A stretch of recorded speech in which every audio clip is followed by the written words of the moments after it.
Welcome to Fantastic Females, our adventure to finding the mythical island of freedom together. I'm Kalyani. And I'm Rupali.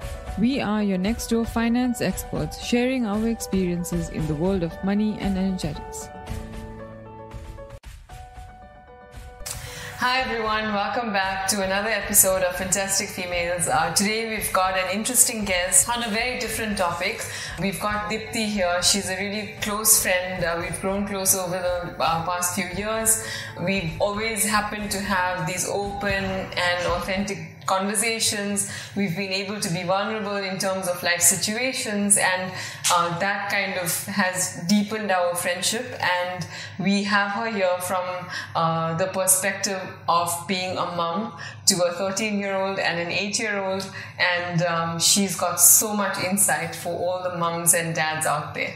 Thank you so much for having me here, Rupali and Kalyani. I agree with you. I really enjoy having mindset. At the stage I'm in my life, I enjoy having mindset-related conversations. So this is very relevant for my parenting journey, and I'm grateful to be here. So thank you.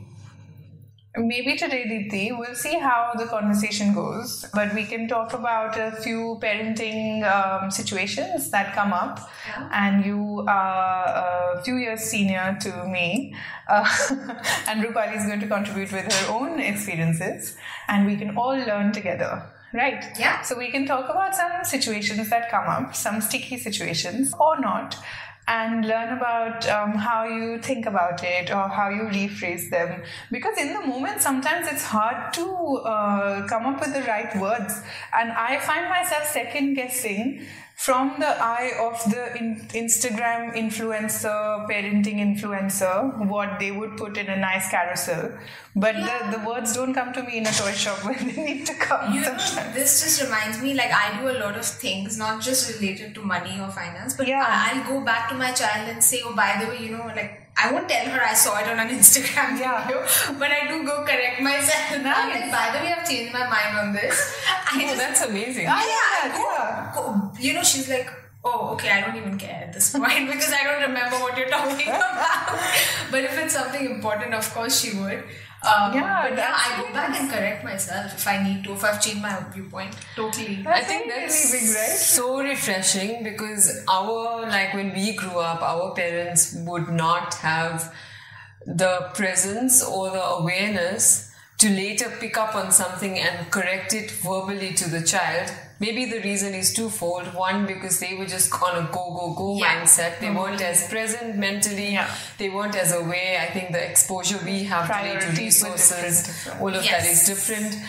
So that's from that angle too. But it's just so refreshing to know that, for a child to know that actually the parent is okay to say that I've changed my mind. Yeah. It's not wrong or right. I've changed my mind. Yeah. I emphasize the whole growing part anyway to her, that the first time I'm parenting like this child of this age, and I'm growing with you as well. So Viraj will have some benefits. So she gets it, definitely. And that's good to actually point out as well, because I am the elder child, and I always felt a little bitter about my younger brother getting it easy, having it easier. But I think if I had set my expectations that is going to be the case, the knowledge helps a little, or just also knowing that there are benefits to it. I think for her, she likes the fact that I openly talk to her and give her so much importance. Yeah. You know, so that their attention that she's getting is different from what my little one is getting. Yeah. So in fact, there are pluses together. Yeah. There are big pluses to her being the older one. Right. Yeah. That's good to remember. Also, because I'm expecting you have a younger one now, and a lot of it, I've got a lot of anxiety about not making my son feel left out or insecure. I don't think he's feeling any of that. Yeah, so probably. I'm projecting a lot of that maybe from when I was, I suddenly became the bigger sister. True. And everything was about, but you should know better. But you're the elder one. And I've banned everyone from saying this one sentence ever to my son. He is still a child, right? He can't be expected to suddenly grow by 10 years because we're having another baby. Because the little one wouldn't realize. No. And, of course, Abhiram will, should probably get double the attention. If you're gushing on the little one, probably that's more it, on. Yeah. So we've hired extra help and everything else. But you're so conscious of it, so that makes a difference. I think that when parents are more in kind of, I'd like to say, survival mode in inverted commas, then it's more about just getting on with things, and an easy answer is you should know better. Yeah. And then move on from it versus making that half an hour, spending the time, having that conversation about the situation. Exactly. I think like you said, that survival mindset of our parents or the previous generation, I think, but thanks to them, because of their survival mindset, I think we are where we are. 100%. And so we have that luxury to say, no, you don't need to figure it out. I'm here thanks to, so and so. Definitely. Yeah. Definitely. So I think you already know. No, I think you pretty much solved it, that what to look out for. I guess. Okay, but I'm going to come to some other sticky situations which I have found challenging already. So we talk a lot about abundance mindset, right? And talking about it in a very physical manner, let's say. A lot of it comes down to spending, and a few years ago I was in this bubble, let's say, of the more you spend, the more you earn. I see the folly of that now. Okay. But that's where I was, and my son was younger. Also, this coincided with COVID, where a lot of, I think our toy storage went literally from like 10 toys to maybe a 70 odd toys. And that's because you kind of felt bad for yourselves, felt bad for the kids, you were literally holed up. We were in an apartment then. And I found it really hard to rein in or be frank and say, this is too expensive, I don't want to get it. And I think for that time, it seemed like that made sense, and I think that's the whole idea of, like you said, you learn, from spending a lot. That the more you spend, the more you earn. And it's not perfect. No. And I think that whole journey itself is where you're learning on the go as well. That's how at least I see it, because I try to, at least now, it's been 14 years since I've been a parent. I don't think I can go back and say right or wrong, because I did do that in the beginning, but I reached a point where I'm like, I've made a lot of mistakes, but then it's more like I could have bought her this, I could have done this, I could have, and then I'm like, there's no limit, because my perspective every day changes. Exactly. Depending on the mood and the energy and whatever. True. So suddenly on a random day, I'll have a flash of like, oh, I'm so glad I did this for her, and I'm so glad I spent that. So I think your answers will keep coming. And I think that it's that whole parenting guilt to get it right? Yes. I think let's keep that as a cornerstone of this conversation. But just help us a little bit with like what words or sentences, phrases help you, instead of just finishing the conversation at it's too expensive, full stop. If my child is like a teenager, I would say, okay, is this an impulsive buy? Let's talk about this. She's now reached a point, oftentimes she tells me in advance, I want this. She also writes down in advance what all things she's seen, if she's liked something. If we're in the mall or walking around and she spots something, she will ask me for it. And she'll try to convince me, and sometimes I know when she's in her entitled zone. And that's when if I say no, it goes to dad. But usually my answer is never no. It's like, let's think about it. Especially when she's high energy, I go the opposite. So I go like super calm. Like, it must be so annoying for her. That's how it balances out actually. Because if I went like, no, wait a minute. If I match that energy, it's going to be a mess. It's going to be a war, right? So I have to be like, I won't say no, even though it's a no from within. I'm like, okay, let's talk about it. How receptive is she to the yes or the no? That's with the teenager. With Viraj, I've had, when he was younger, I've had a few episodes where it was like full on the floor tantrum. And, we let him ride it out. And nice. We let him ride it out, and I think we made a promise for the future, like something else, or we showed him something else, that this is what we want to get instead, because it wasn't again about the money or expense, but it was about, I don't believe in this product. Yeah. I cannot spend on this. It's against my value or principle. Yes. And for that purpose, I think both my husband and I are aligned on that if we believe in something, if it's expensive but it's value for money, go for it. And I know it's creative and it's gonna help the child overall in the long term, go for it. Yeah. And so we make that, distinction. Yeah. And, but like things we don't believe in, let him cry. It's fine. We will pacify him or soothe him. I think we've had a couple of instances where we said that you can have this instead. Yeah. Or wait for so and so time, we get you this. You have to be secure at some point, right? Like as a parent, that we're giving him enough to not then want to kind of just succumb to every need. And I was laughing while you were saying value for money, because I don't know if you know about the Dogman books. The series Dogman. Yeah. They become all the rage. I think they're fairly new. The comic books. They are pretty low level of literature. Yes. I'm going to keep this podcast PG level. So, but they're not very good, right? Right.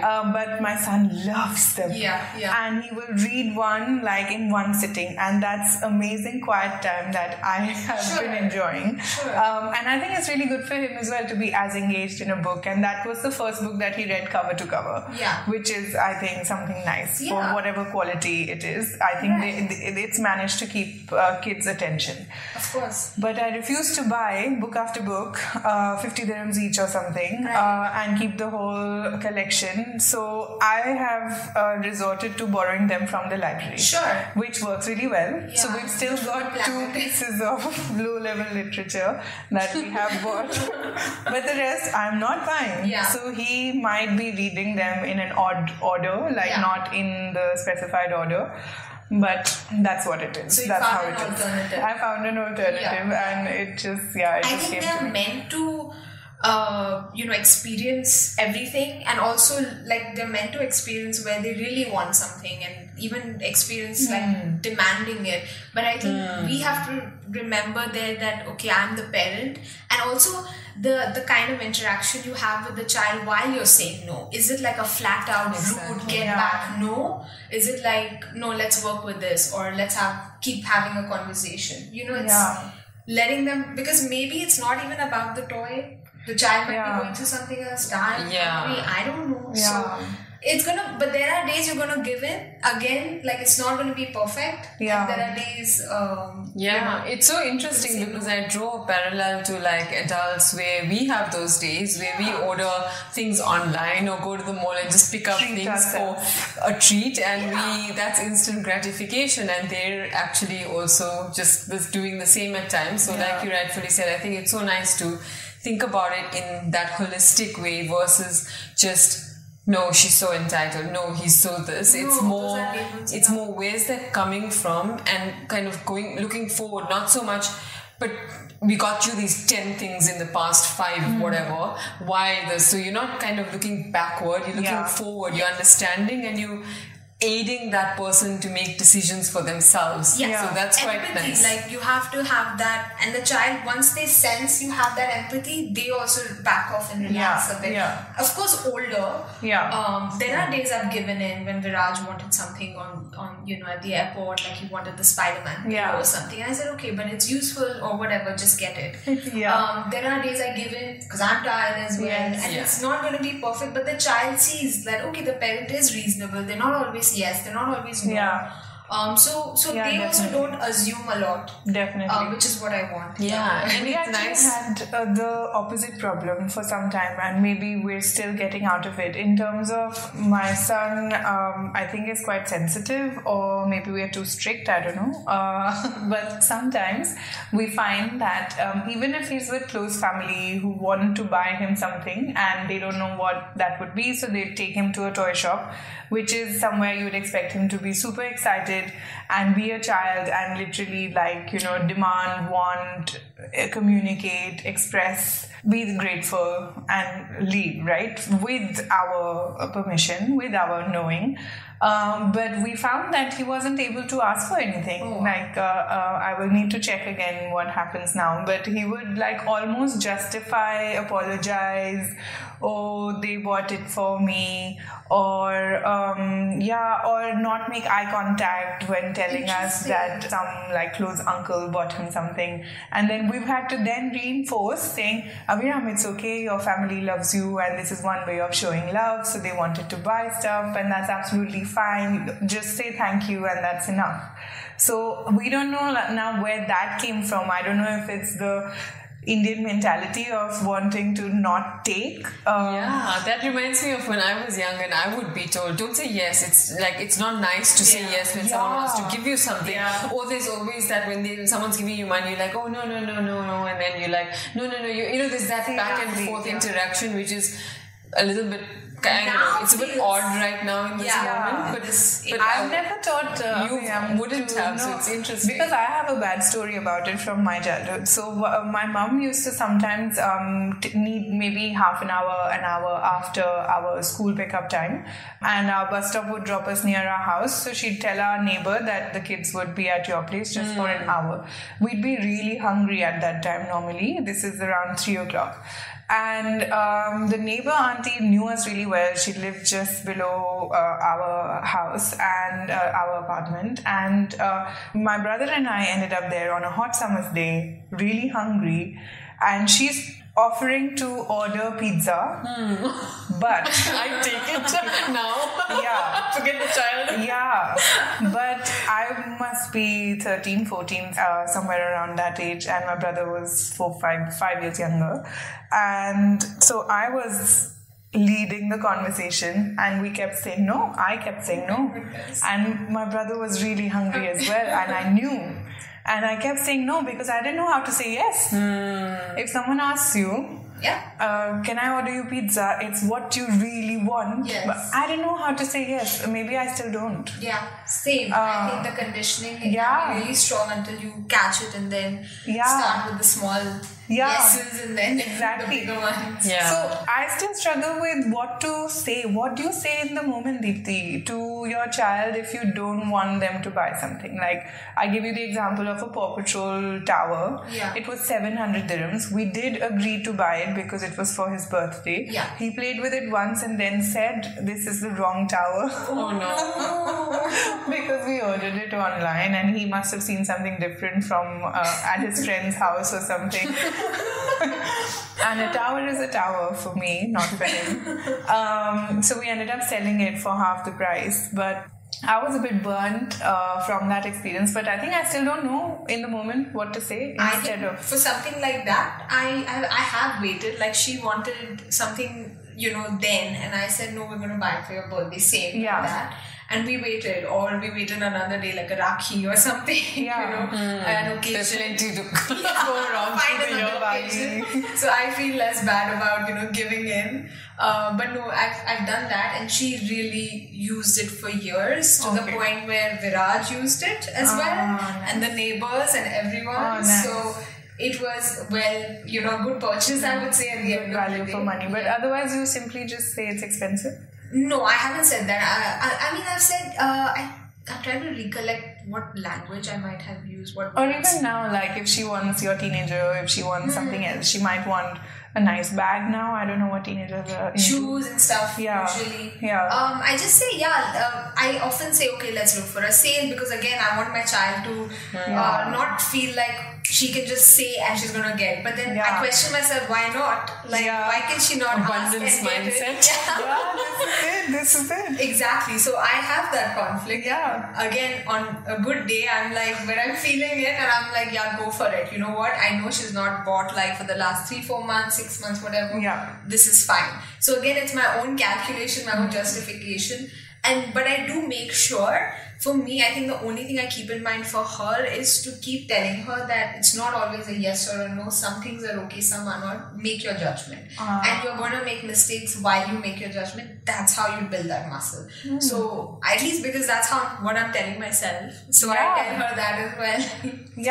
Which is true. And it's the balance, like you said earlier, between kind of not being in that lack mindset, but still not being entitled. So you want to you want yourself to be in that moment, to be in that position, but also to kind of teach that to them, right? Because when I'm buying stuff for my niece and my nephew, I go for it. And my brother obviously tells me off, but I'm detached from that situation. And I'm like, you can say no, that's fine, you're the parent. I'm the aunt, I can come and do whatever I need to. And so I think that balance, and I think it's interesting because now that I think of it, my niece and nephew don't say no to things. They might be that little hesitation depending on who it is, but they are quite open to it. And I'm like, all right, now that I think about it, that's pretty cool.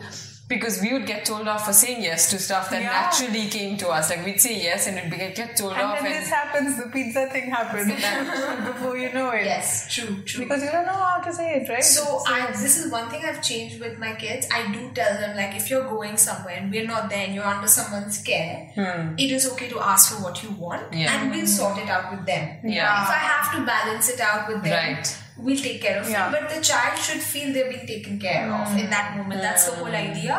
That's a good way to be. Especially when they're without them, so they feel comforted. That's true. Mom and dad have left us under certain care. At least in this generation, I think it's okay to go there. And as adults, then they have that confidence that actually we'll never be stuck or stranded anyway. We'll figure it out, right? It's no longer about the parent anymore. So that's pretty cool. Because it takes away that scarcity and that, if we take something from people, we can't, manage it back or, balance it out somehow. It takes that money out of the equation. Something like that. And often it's not about the money. So it's very much like about, the perception of value and money and other things. I mean, when my son's, like, if he's going to the neighbor's house or something and they're ordering pizza, there are days we reciprocate that as well. And some days we don't, and that's okay. There will be a time, and sometimes these things happen and some people are just happy to do or give. And that's also okay. Where I think because we had, again, like that luxury of our parents saying yes or no, we can go to the next level and refine that, and see, okay, this didn't work. Let's come somewhere in the middle. You know what I'm saying? But if they hadn't done that, we would probably be the first generation doing it. For sure. I know a lot of other people who are very entitled, and that's probably the other extreme as well. And I totally can't understand, relate, appreciate that mentality as well. So middle is a good place to be. I can sense some things where, like, if you deeply want, there's a voice inside will say, I really want this. And you sense that entitlement and you're like, wait a minute, and then the other voice, balancing voice, sort of kicks in, in both extremes. It's like, no, but then, there's no absolute right or wrong. But these are examples like, I know someone who will order a massive Starbucks drink every time and she knows she's going to throw half of it. I can't stand it. This is annoying, I have to say. Or if you're coming to stay at someone's house at short notice, while you're on your way to holiday and you're mentioning that you don't have budget to accommodate a delay in flights or something, fine, that's an okay example. In this situation, personally, I would go overcompensate, bend over backwards, help out in the house, whereas this person would leave like the towel on the floor kind of situation. I think all of this goes into abundance mindset, right? There needs to be a balance. But I think abundance is slightly overused as a term, right? I don't, I'm in this perspective, I'm just trying to see that, is it abundance or just somewhere where the person is just like entitled? Abundance and entitled are not the same. No, definitely not. Entitled is more like, I just don't care. Abundance is like a warm feeling of there's enough for everyone and there's always something coming. They're very different. And how you perceive the situation as it kind of, someone coming to your house is also kind of, it brings up for you what you think of entitlement, right? So where you're like, I wouldn't do this, but that's because you are so used to overcompensating because you feel sorry or you feel like there's that you'd rather tip it the other way, the balance, where I've given more than I've taken. Yeah. But actually, like in life, I've also realized that balance is so important, where yes, you want to give more. I think it also links back to our like us being women and the feminine energy of receiving and giving versus you know, kind of being the masculine energy of earning, and that whole angle I feel it links to, where we wouldn't be able to receive that from someone because we are so used to kind of tapping into our giving and overcompensating, so we don't come across as an issue, or we're trying to justify that situation. Yeah, definitely. We've gone from like the first situation of communicating expensive or something that's out of budget to into a very natural conversation about giving, receiving in society, which is such a relevant conversation. Sorry, were you saying something? No. This is making a lot of sense actually. I know this is digressing a little bit maybe from how children are thinking. But then this situation, what did it bring up for you? Like you said, and she said that whole compensating vibe came up. Yeah. And so maybe a different perspective, she maybe is either entitled or feeling abundant. Yeah. Then everything will be taken care of. Yeah. But you, if you were in that situation, you would compensate. Yeah. So is it our conditioning coming in our way, not letting us see that person fully and what their intention is? We don't know. Yeah. So it's interesting. Yeah, very interesting. And again, this is a weird one, right? Like, how do you teach your kids to receive gratefully without being entitled? I suppose that's what we were talking about in the first situation. And that links back to but like you're saying, there doesn't need to be one answer. It could differ from day to day, situation to situation, and it's always work in progress. So maybe words I think like words don't mean anything. It's the energy, right, of how that person is approaching you, dealing with you. Like my child, like when she gets, I feel like now I'm reflecting thanks to this conversation, that when they receive, or I've seen kids who receive, they receive very warmly, like they're very happy without any worry, guilt or anything. Like, versus me, I think my generational conditioning was a bit about, oh, you know, thank you, and like, you know, should we take this, like you were saying. But they don't, they're not necessarily expecting or waiting. So as long as my child is aware that it's not about the things with this person, your relationship with this person is not about getting stuff, then I feel okay for them to keep receiving. The message shouldn't be, this person gives me things, you know? As long as that is clear, then I know my child can receive. It's fine. And it might be as a child, because you're so present in that situation that it becomes only about that thing, right? And if that's the case, that's fine too, because it's not about getting so stuck into, as a child anyways, as a parent, you're learning on the go and all of that, but for the child, if the child has to think and figure out and not just be, then that's taking away from their childhood. Like, you're allowed to say, I want that. But the balance is what then? The balance, as in, I guess, as I'm learning as a parent, one of the fears that would come up, and again, I would probably deal with it along the way, is that the child is not focusing and constantly thinking about getting something.